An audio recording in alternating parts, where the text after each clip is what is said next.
Oh, good. Nice crowd.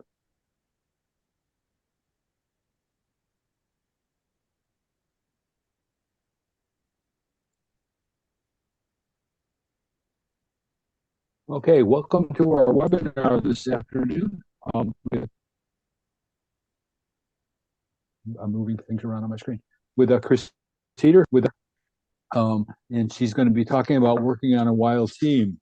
Um, just as you know, if you've been on our webinars before, mute yourself.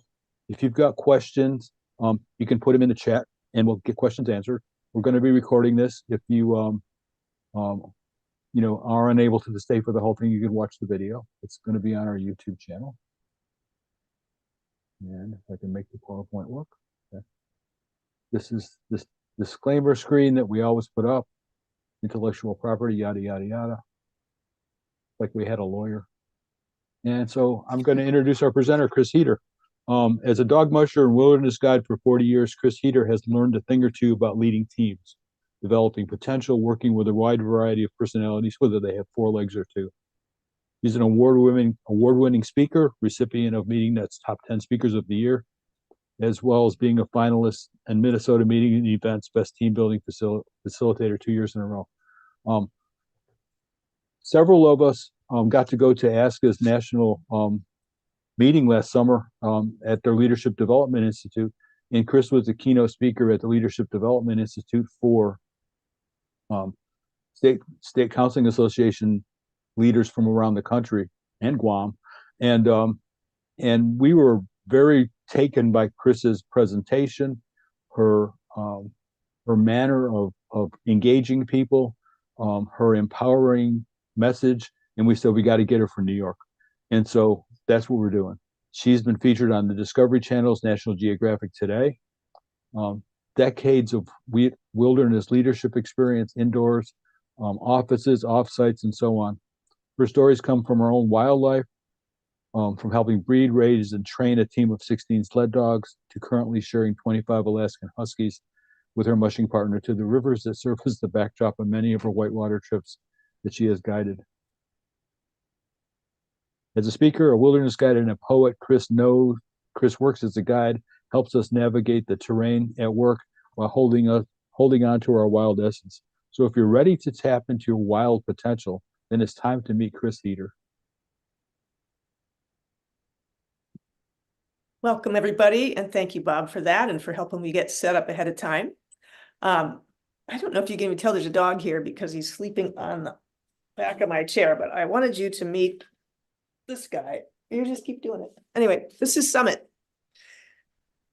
And there's a reason I'm doing this. This is on purpose, right? I could have a background that would say the Wild Institute or something like that, but I've really weighed a lot of the pros and cons of what it's like to do this online stuff versus face-to-face. And there are pros to both, I will say. And part of it is if we don't get to be looking each other in the eye and that kind of thing, then I want it to feel like you're sitting in my living room with me. Like, just welcome to my home.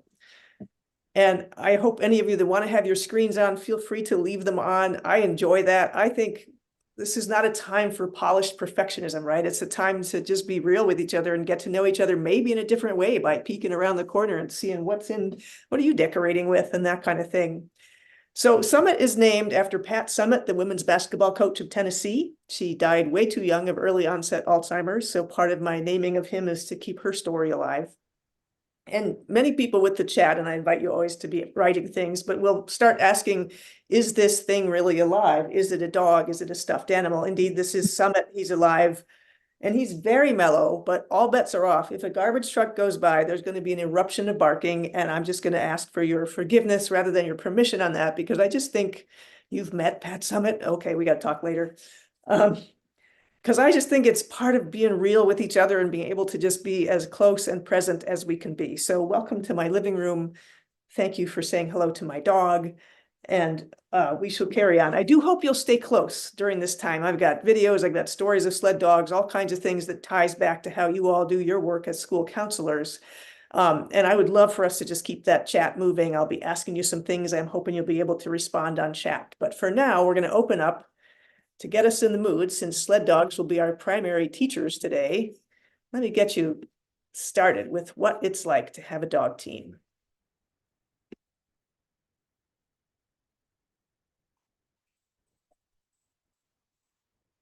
There's this moment and the dogs are on the line, barking, lunging, excited. It's the moment you pull the quick release and everybody starts to pull. Suddenly, it's quiet. Just the sound of runners on the snow, the dogs breathing, all their energy focused on a single purpose, pulling the sled. Imagine everyone on your team pulling to their potential, harnessing the energy of each individual. It's powerful. It's wild. Wild means having the courage to bring the gift of all of who you are to all of what you do. As a musher, it's a dance with winter and dogs. That's it, guys. My job as the leader of the team is to train each dog, to give them what they need as they grow and mature. Wild leadership, it's an art. It's about helping each individual feel aligned, managing a wide variety of personalities. It's okay. Good boy. And embracing differences. It's all there in the dog yard. Managing change and thinking on your feet. Trail conditions can shift in an instant. A squirrel can distract your whole team. It's knowing my job as a leader is to drive the sled. I'm not out front dragging the team along. My place is behind them, supporting them as they do their job. It's the dog who is a fabulous and driven sled dog, but doesn't really like other dogs that much and has terrible communication skills. Or the one who pulls just enough to get by, but isn't really pulling his weight. Wild leaders dig deep, observe carefully, and find the fit and the spot on the team where even these dogs contribute in important ways, making our team stronger. Now's your moment. It's time to let go of how you've always done it and make way for something new, maybe even disruptive and energized. Something wild. It's time, isn't it? Time to bring more wild to your organization. Open our arms and say yes to our clients, to one another. Bring it. Let's see what's here. Let's see what we can make happen when we show up with all of who we are.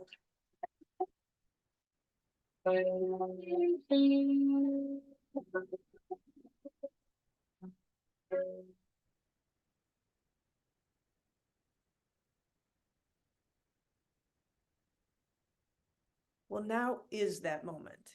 Now is that moment to reach through these tiny screens together and connect, especially for those of you that work a lot alone. This is our chance to remember there's a whole community of school counselors here on this call and beyond in this association.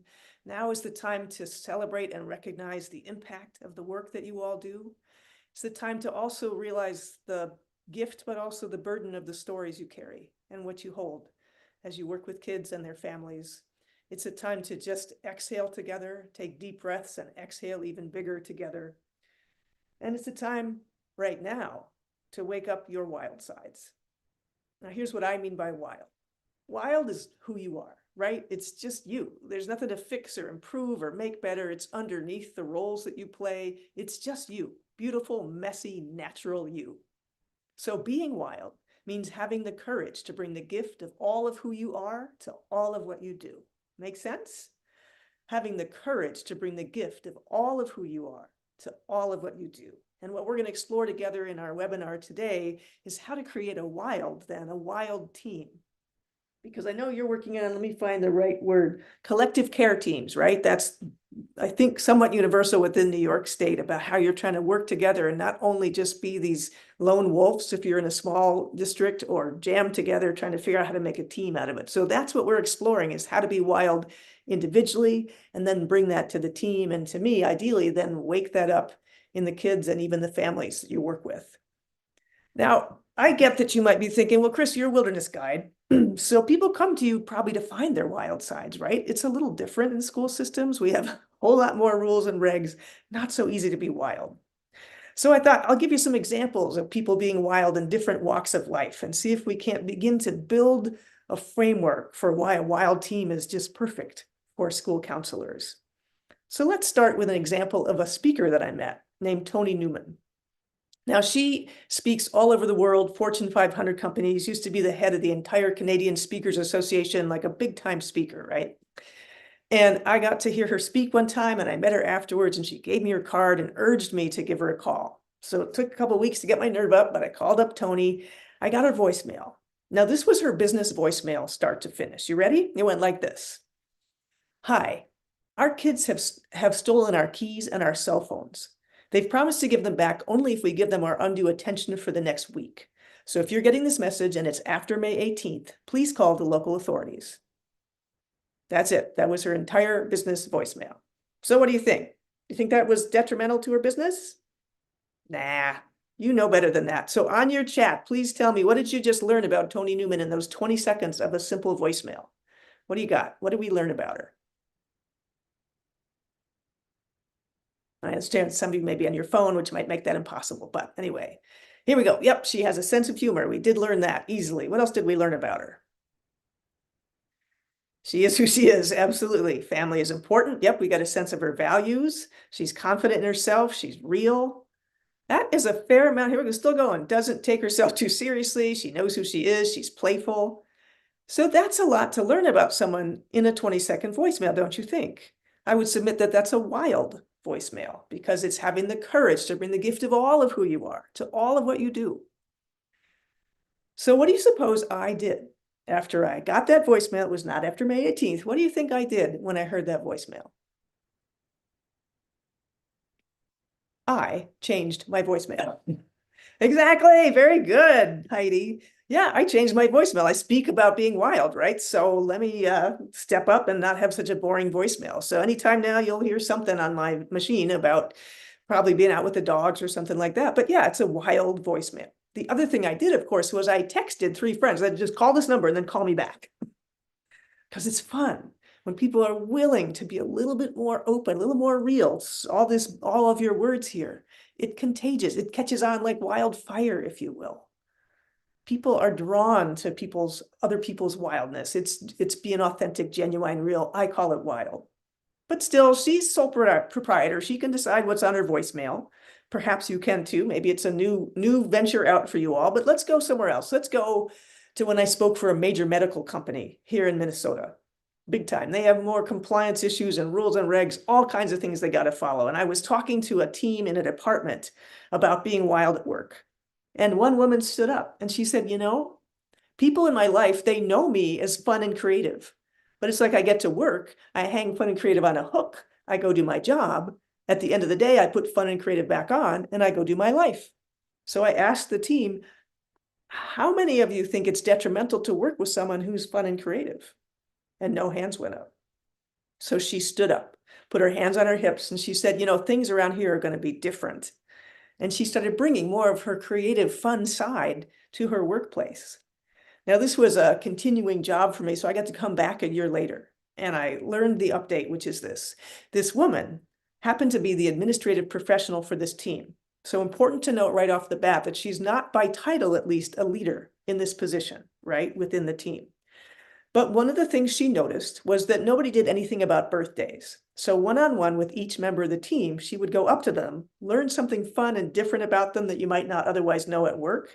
And as the birthdays came up, she came up with fun and creative ways to celebrate that person.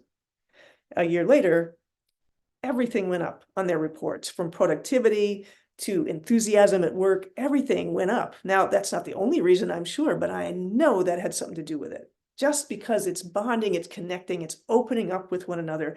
That's what I mean by wild, having the courage to bring the gift of all of who you are to all of what you do. Now we're going to do something that I call a chat storm. I would like for you all, New York school counselors, when you all are feeling wild, would you please type a word that would describe how you're feeling, like an adjective. When you're feeling wild, what word comes to mind? But don't send it yet, just type it. And when I say go, I'm going to have you all click it at once, and we'll have just this chat storm of words coming down that would give us a little snapshot of what New York school counselors are feeling when you're feeling wild. So I'll give you a second to write your word, those of you that are able to type when you're not on a phone or something. Are you ready? Go.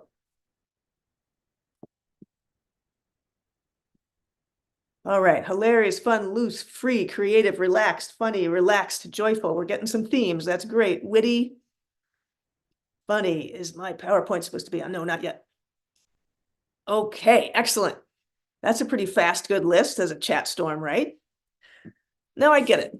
If you were to look through these words, funny, free, hilarious, loose, witty, free, again, creative, relaxed, funny, relaxed, joyful.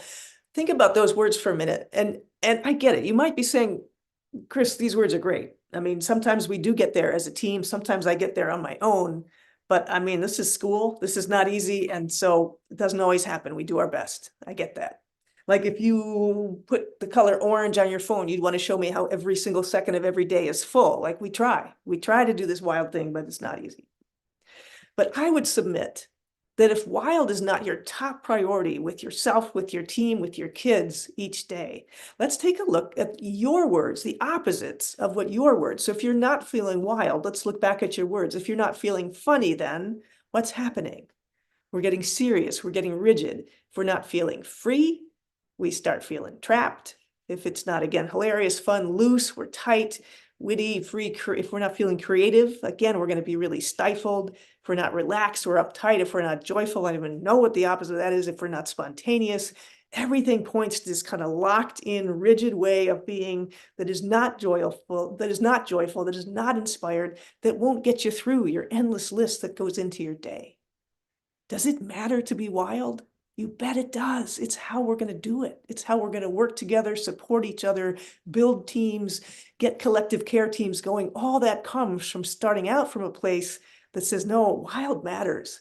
Wild is me being my full true self. And if I can do that, it's going to attract it in others. That's how we make change. I think it's really important as we think about this woman who was the administrative professional, because I don't know how many of you feel like you're a leader by title. I don't know as you are so much. I know you get lumped in as sort of quasi-administrators. I mean, there's all kinds of assumptions about what school counselors are and aren't, but you aren't always seen as a leader, but that only tells us that you're undercover wild leaders. So I want to empower you from the job that you all do. The value is immeasurable. To just say yes, whether you're an undercover leader or whether you see someone within the classroom or within the school district you're part of, they're there, you know it. You may be one, or you may see other undercover wild leaders. Those are the ones to team up with, especially those of you that are just there alone. The lone wolf makes me so sad to think of some of you in more remote settings, not able to just look somebody else in the eye and go, how do we get through this day? If you don't have that, you got to build it, right? Creating wild teams isn't just a hierarchy, isn't just already a pre-formed team. It's whatever we need to do to be together, to feel supported in bringing our wild sides to the table. Because does it matter to be wild? You bet it does. Does it matter, do you think, for the kids and the families and everyone within the school district to see somebody live in their true wild selves so they believe they can too? Does it matter to be wild for your own well-being so that you can do this incredibly challenging work and stay whole and present to it?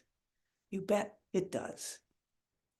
Now, since sled dogs are going to be our primary teachers for our next little bit of time together, I wanted to give you just some basic facts so we're kind of on the same page about dog sledding in general, because you may have watched that video and noticed, perhaps you might have been thinking, oh, they're sled dogs, they're going to have blue eyes and sticky uppy ears and masks, and some of them do.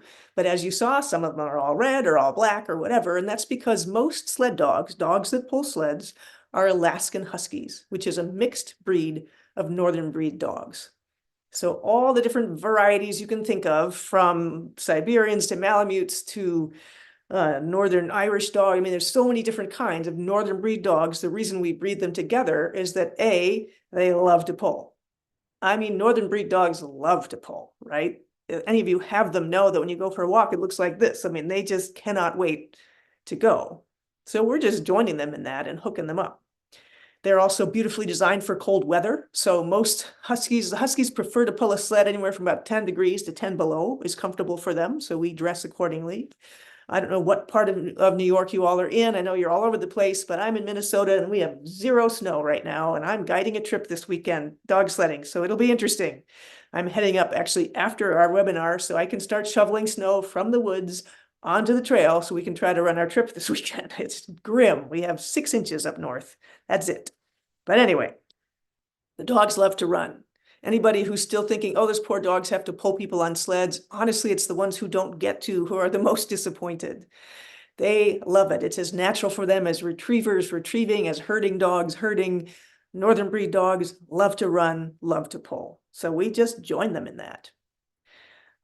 Usually we have a lot more snow by now, but even up to a couple weeks ago, our training is when there's not snow on the ground, they pull us on an ATV. We put it in neutral and they pull us through the woods. I have another friend hooks up 8 dogs, puts her pickup truck in neutral, and they pull the pickup truck down logging roads. I mean, they are just remarkable, remarkable athletes. If you've heard of the Iditarod, this is the commemorating the Anchorage to Nome diphtherium run. That's 1,100 miles, and the winning teams come in about 8 days. This is not groomed trail. This is along an ocean. This is over a mountain range. 8 days. So they are just supreme athletes, joyful, joyful beings. And to me, that's what makes them such beautiful examples of wildness.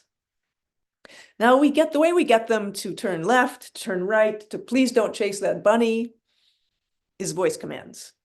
Because if you think about it, you're on a sled, there's no steering wheel, there's no reins, you're hanging on. That's the most important rule of dog sledding is you never, ever, ever let go. So you're hanging on and all you can do really is ask them to make a turn or to go on by. And so if you imagine me talking to my lead dog, Scrapper, I might say, Scrapper, haw. Haw means left, G means right, same with horses. You'll notice I didn't say, Scrapper, haw, because what do you think she'd do? She'd be like, well, if you're asking, I think we should go this way. I say her name so she knows I'm talking to her, and I give her the word. But there's so much more going on in that time than simply one word. Conjured up within that is dogs think in pictures. So I'm imagining the team already making that turn. When I say her name, I'm reinforcing our bond. Scrapper, you've got this. We've practiced this 1,000 times. Scrapper, haw. It's the tone, it's the intention behind my words. This is no different. 2 legs, 4 legs, doesn't really matter. The tone and intention are, I think, this wild sweet spot of how we communicate. Of course, words matter. If I was speaking a different language, this would not be very helpful. But it's not the end of communication. To me, it's the tone, the intention that brings out the possibilities. So before we have that challenging conversation with a student, with a parent, with a colleague, we take a minute to take a breath, to get lined up with what do I want to have happen out of this? How do I want to show up to this conversation? Rather than simply practicing the words. I mean, I'm a speaker. I know I make most of my living as a speaker, but I know the difference between what I practice and then the day before or so, it's time to shift out of words and get myself lined up with imagining all of you and how can I most reach you and be supportive and that kind of thing. The words have to take a sidestep to my ability to be present to all of you.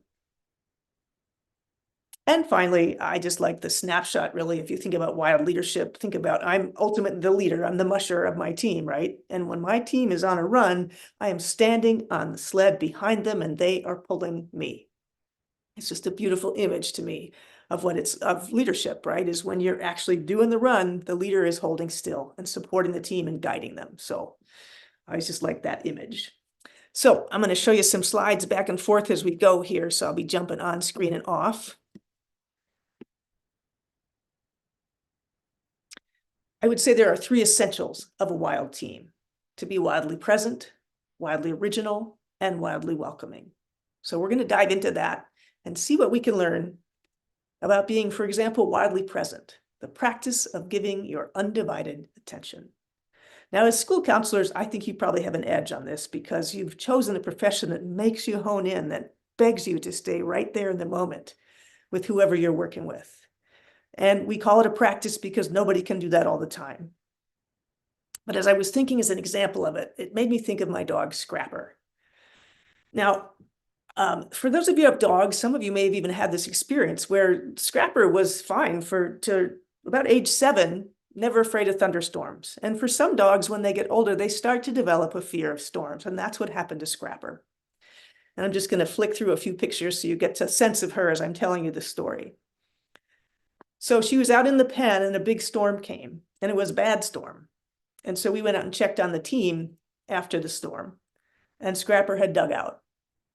No sign of her anywhere. Now understand that is a 6-foot-high fence you're looking at. There's railroad ties buried underneath the dirt pen, and she managed to dig all the way under the railroad tie out and just took off in a panic in the storm. So we started looking high and low, calling, couldn't find her anywhere.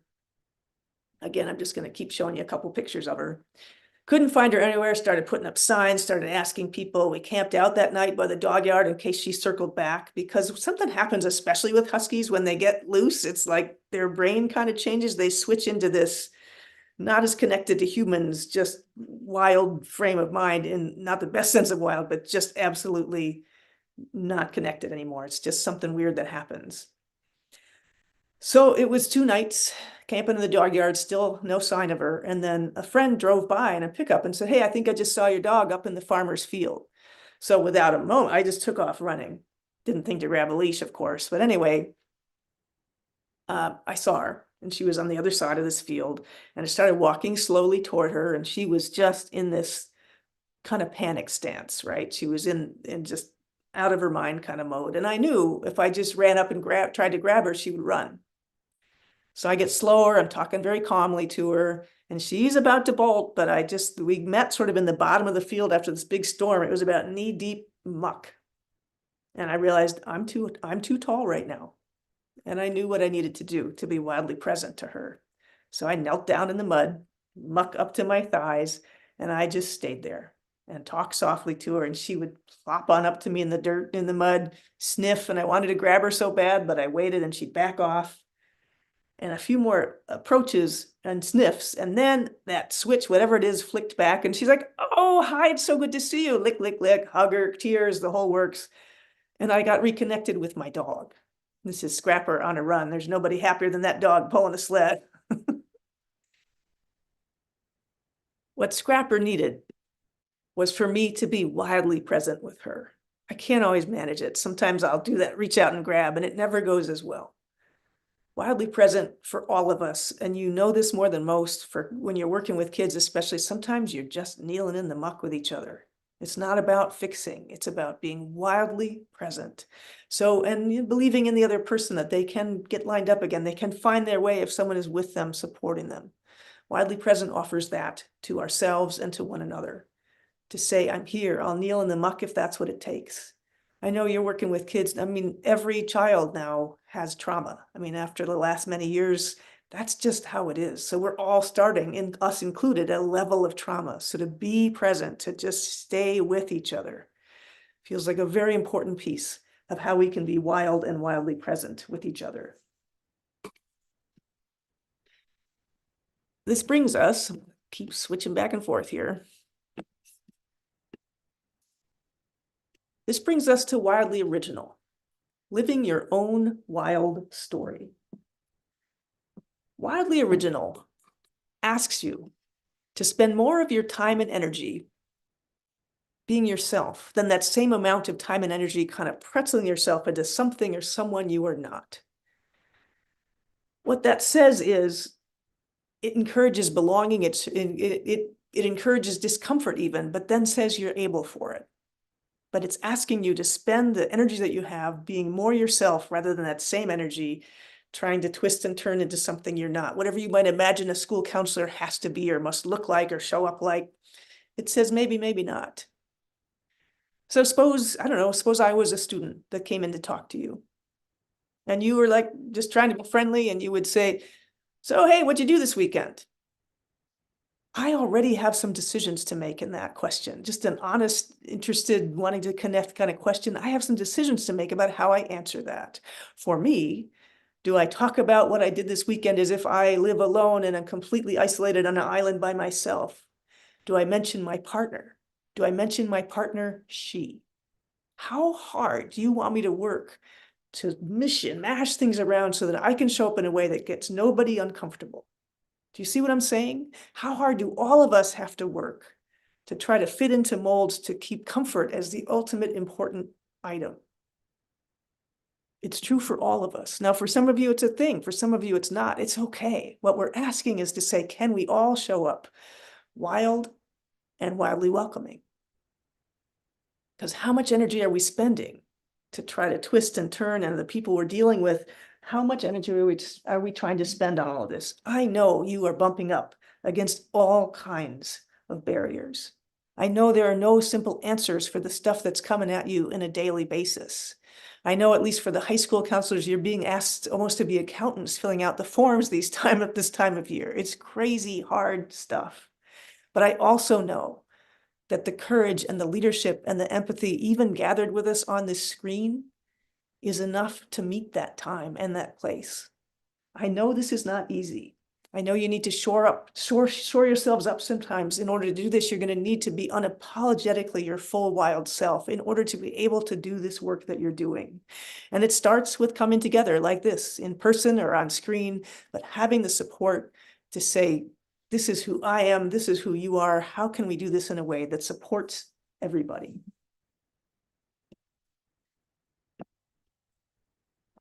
Here. So this is a video that I think is a great example of wildly original.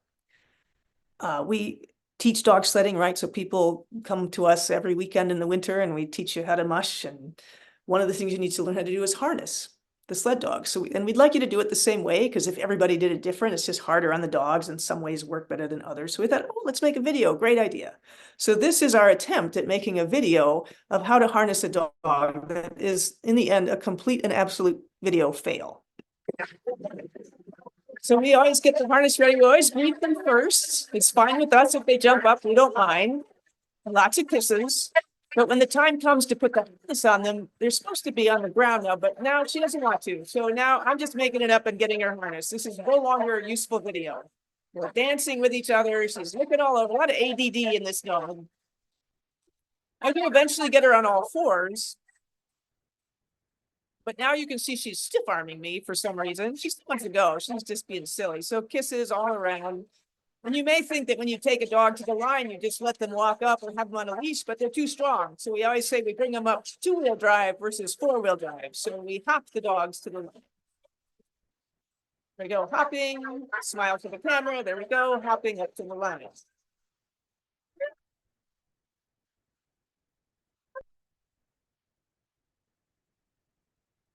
Total video fail.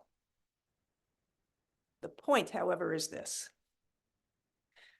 Authenticity outlasts and outshines perfection. Authenticity outlasts and outshines perfection.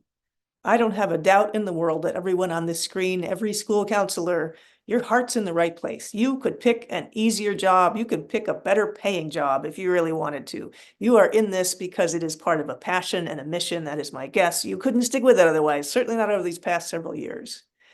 So I don't worry about that part with you all. Showing up, you, is what matters, because trying to be anything else is just exhausting. And frankly, you don't have the time or the energy. Showing up fully who you are, picking up the parts that you leave behind to go, you do your job and think, wait a minute, maybe this is exactly what would make me an even more effective counselor. Authenticity outlasts and outshines perfection. We've completely put Summit to sleep, although you can't really see him. He's supposed to be entertaining you behind me, but it's not really working. So as I thought about how can I bring my full, wildly original self to all that I do, from guiding trips to speaking, one of the things I do is write poetry. And I used to only read it on trips. I send them out to whoever wants them, but I realized, no, I should be bringing this to my speaking as well. So in an effort to be my full, wildly original self, I'm going to read a poem that I wrote and sent out just a couple weeks ago called We Are Here. When all you can see is a world relentless in its harshness, may you be wrapped in the beauty of a gentle autumn day.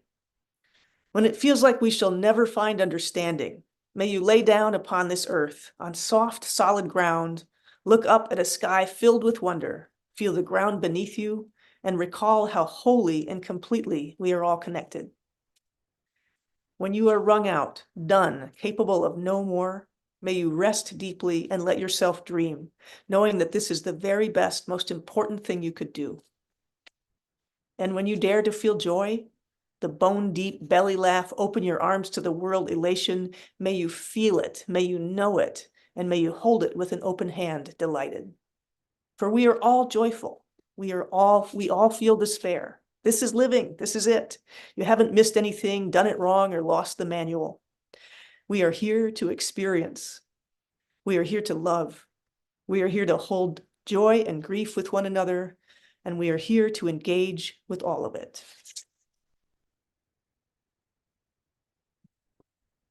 Now, as I thought about the last few years of doing far more remote speaking than usual, and now I'm back to traveling sometimes, but also doing this. It used to feel like I was sort of unnaturally promoting myself, but I realized, and you've probably done this too. Oops.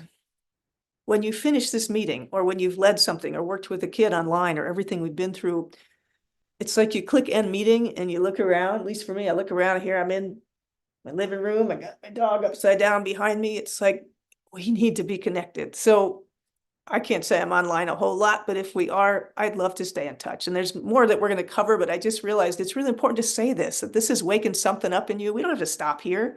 You can sign up to get the poetry, to get the Be Wild blog, all kinds of different things. But most important is just to say, it matters that we stay connected here. And I have a QR code. Most of the time I remember to show at the end, but this will at least get you started. It brings us to wildly welcoming, embracing another's wildness. Now, as I thought about school counseling and the barriers you encounter and the number of things either coming at you from families or coming at you from different beliefs or different regulations or all the forms or all the things you have to do, I thought, what would be a good example of wildly welcoming and how you make your way through to real connection? And it made me think, actually, I play basketball still. I'm on an old person's team, but I still play. And it's just a rec league, right? I mean, we have fun and we're pretty serious. We want to win, but it's a rec league. But in this rec league, there's the red team. All of you know the red team. They're really good. They all probably from D1, Division I schools way back in the day. They win every time by a lot. And they talk smack the entire game. It makes you crazy. And so I would show up to game, and you could always tell, like one time I forgot to look at the schedule and I showed up to the gym and my team, they're all hanging their heads. I'm like, oh, I bet we're playing red. I mean, it just had that feel every time we had to play them. So true to form, one day I showed up at the gym, everybody's kind of like, oh, it's not going to be good. Don't anybody get hurt. And we were in our team huddle and somebody said, what if we just didn't care? And she did not mean didn't care about winning because we care.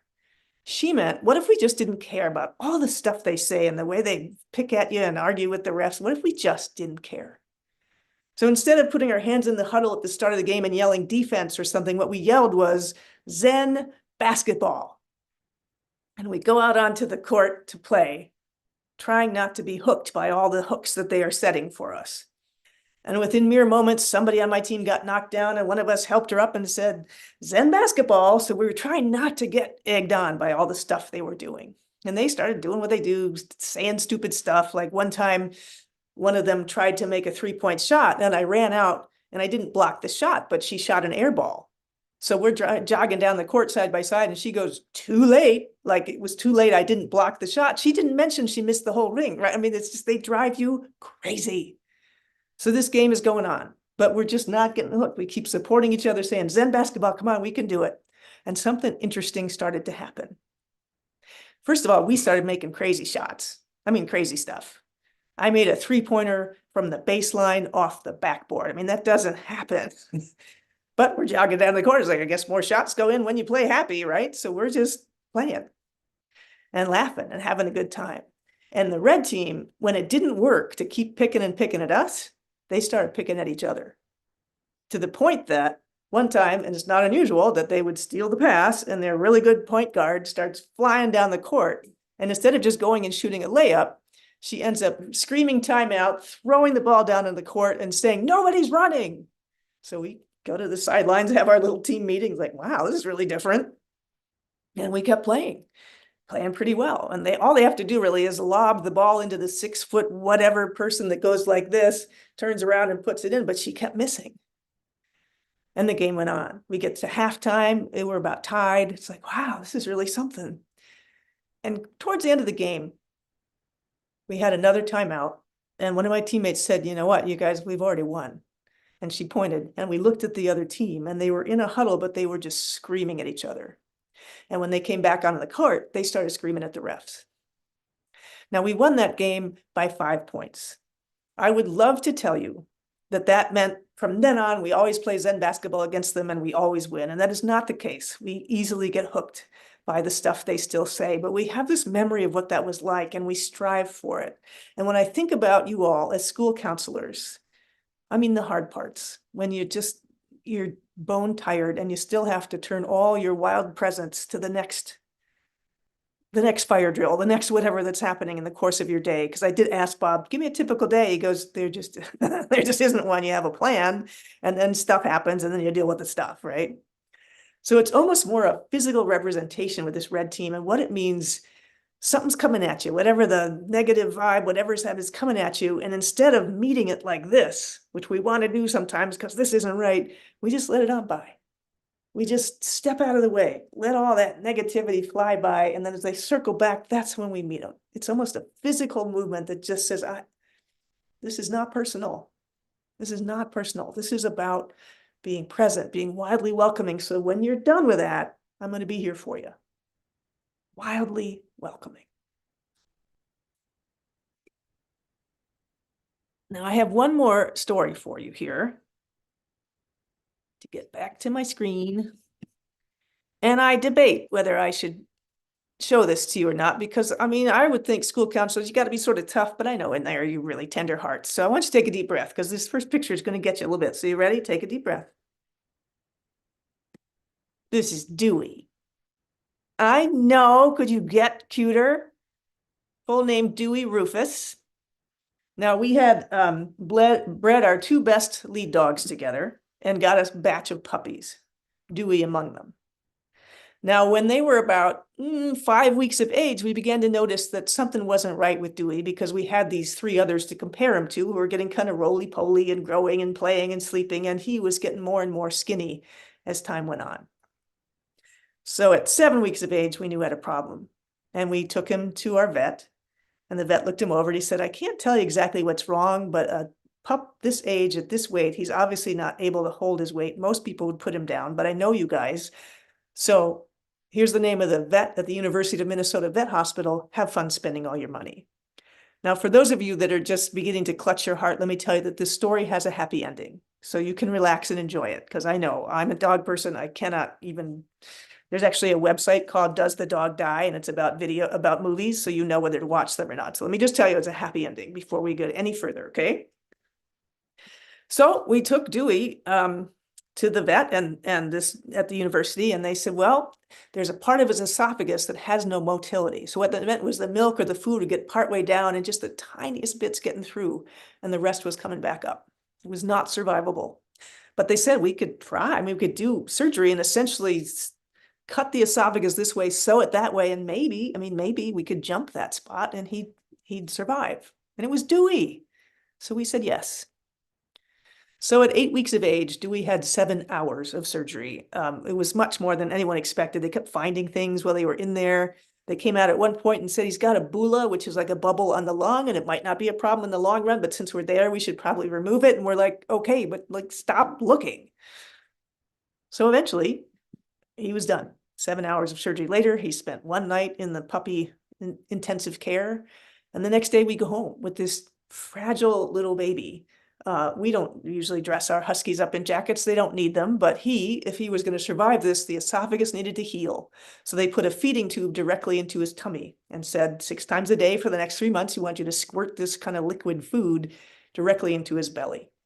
So we brought him home. And day went by after day, and we were able to feed him directly into his tummy, and he started to adjust to being in the house. That was pretty fun. We started training him. I mean, most of the huskies for us live outdoors. He made it to the point where we could remove the feeding tube. And then we built this little tower. He eats like a liquid mush so that the gravity with the tower helps the food go down. It's just liquid. And I know you're all feeling for this puppy, but remember, that's not how dog brains work. He's just living his best little puppy life. And he's doing okay. So we began to think, well, maybe we're going to have a house husky. And you all are smart enough now to know that that's not 2 words that go together all that naturally, but okay. So we got used to it. Would you like to see him a year later? Turns out the boy can pull. In fact, he's so strong and so fast that we can't match him with a sibling because he outruns them and he takes all the weight. So we have to pair him with one of our 5-year-old superstars, or he ends up taking all the weight. He is always at risk of aspirating. If he got a hold of a milk bone, for example, that could be it. I mean, his esophagus will forever be very, very narrow. But by feeding him his liquid mush to this day, he is this amazing sled dog. He's also the most spoiled husky you'll ever see because he learned to live in the house and we liked having him there. So nowadays, when he goes for a run, he comes outside. He pulls the sled. And at the end of the run, he turns to his teammates and says, "See ya, gonna go back on the couch now." And in he goes. Now, this is Dewey after a run. And this really is the point of the story. Because I can't believe there's anyone on this call that doesn't know what this feels like. To decide that it's worth it to care anyway, even when it seems very hopeless. And sometimes it doesn't work out, but sometimes it does. And the look on both of those faces is enough to remind me, to remind you, that this work you do matters. You cannot do it alone. It's too hard. If you don't have a pack with you, that's my word, a team, a posse, whatever you want to call it, if you don't have a pack, you need to form one. Because this is too hard to witness and bear the ups and the downs of being willing to keep your heart open on your own. So you're part of this organization. And so you look around the school and you find the other undercover lead dogs and you form together to be able to make change, to be able to support each other. But Dewey's story is this: it's always worth it to care. Maybe most especially when it feels risky. But to me, the point at which we're trying to not get our hopes up means we already have them. So we're going to spend that energy trying to push them to the side, as opposed to just stepping into this world, being wildly welcoming with one another and saying, yep, it's going to hurt sometimes, but it's worth it. Because if we're not willing to feel the depths, then we're not also able to feel the joy and the celebration of when things do work out. And I know I'm preaching to the choir on this, so it's just a thank you, really, for being someone who is willing to care in this world of impermanence and believe in sometimes what feels unbelievable, and to manage all the different layers of what goes on for our kids these days and their families for that matter. It's just always worth it to care.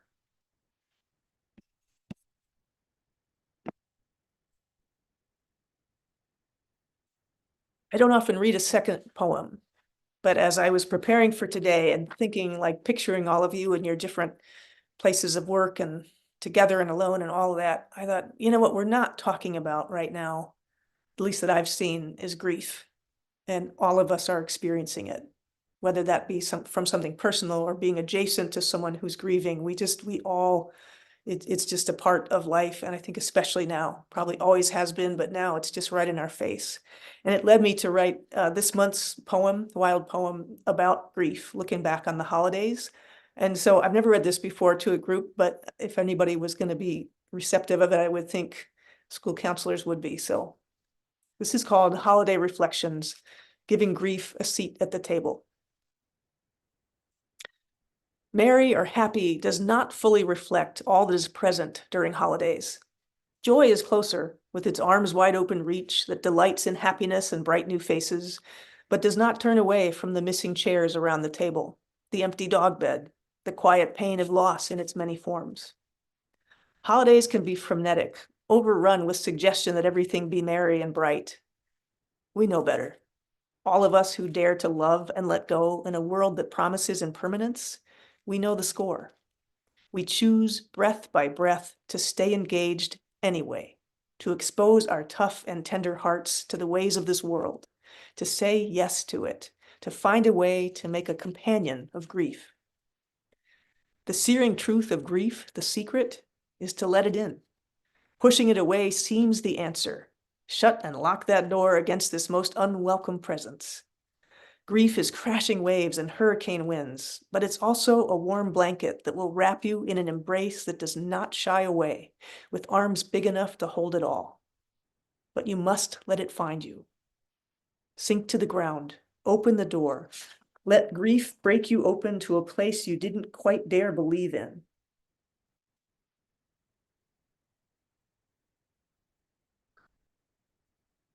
A place where love eclipses skin and bone. A place where the fiery heat of loss is not doused but repurposed into something beautiful and painful and resilient, a place where your wild soul roams free. Grief is a labyrinth path that visits and revisits the urge to look away. We turn away but are drawn back in by the emptiness that we otherwise face. Swells of emotion come when you expect them, sometimes, and they bubble up uninvited and inconvenient other times. Do your best to tolerate it. Your heart bruised but still beating, will heal and reshape itself like so many natural things. The jack pinecone seeds released only by fire, the grain of sand turned to pearl, and that space in your heart that breaks open when you feared it would only break apart, taking you to a deeper place where sorrow and celebration are as one, where looking inward with soulful wild eyes, you see the trust falls you agreed to, and you respond without hesitation, knowing you would agree to them again. So I don't know. I don't know whether we're gonna, this is gonna change my whole speaking topic moving forward, but I believe grief is something we need to talk about. We need to name it. We need to normalize it. We need to do that with our kids, with ourselves, with our colleagues. We've just got to be real that it's here. And the temptation to push it away is so strong. And we just know the damage that it brings. I know it in myself when I try not to look. So we shall see where this takes me, and where I hope it takes you and your work is to recognize that all of us, every one of us, is grieving. And because of that, we need to work in wild teams so that we can lift each other up and hold that grief together. And it's worth it. It's worth it because it feels better to be in the mix, right? To care than to just be on the sidelines. And it's worth it because when you work in a wild team, once in a while, it feels a little bit like this. Okay, Jaxie, huh? Tommy, huh? Huh? Good boy, Jax. Good boy, Jax. Good girl, son. Good job. Good job. 3 dogs pulling 2 people using voice commands. Did you hear it? To get them to make that left turn. They kind of wanted to go that way, but we said haw, and they hawed over. Using voice commands to another species to communicate. Surely, if that's possible, we can find a way to connect with each other in this gathering, to connect with the people that we work with, and to continue to believe in the possibilities of wildness and what we can give and receive in this very divided world right now. I, from the very bottom of my heart, thank you for the work that you do, for saying yes to something that is hard and rewarding and hard again and more rewarding still. This is not easy work. I thank you so much for giving not just your head, but your heart to the work that you do, and for continuing to say yes. So go forth, be as wild as you dare to be, and watch for it in the people you work with. It will lift us up. It will benefit all. I thank you so much for your time and for tuning in after what was no doubt a long day. Thank you so much.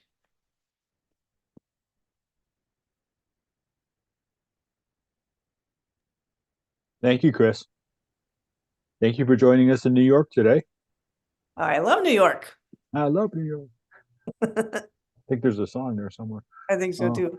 Sorry, Summit was so invisible. He's just completely behind me this time. But So thanks for everyone for attending. We have some upcoming webinars. Some are scheduled, some aren't quite scheduled. One of the things we're doing right now is a needs assessment to see what the community is interested in. And I'm going to put, and we've sent out a survey. We've gotten a couple hundred responses already, but I'm going to put in the chat the survey link. If you want to start filling out the survey, it'll take you a couple of minutes. Any questions before we sign off? oh, can I show my QR code quickly, Bob? I forgot again. Yeah. Oh, yeah. Sorry. That way you guys can sign up if you want to get the poetry and things. Okay, cool. Let's see. Continue. Sorry about that. I am just 90% of the time I forget because I get all into the wrap up end of the story, and there you go. I see. Yeah, or you can just go to the wildinstitute.com and sign up. But I know some of you expressed interest in getting the poetry, and I'd be delighted to share it with you, but this will give you a way to get to it. Sorry about that, Bob. like I said, That's 90. okay. That's okay. No, I was pretty, any final comments, questions, whatever in the chat from the group? I just want to say thank you. We heard you at LDI at ASCA this summer, and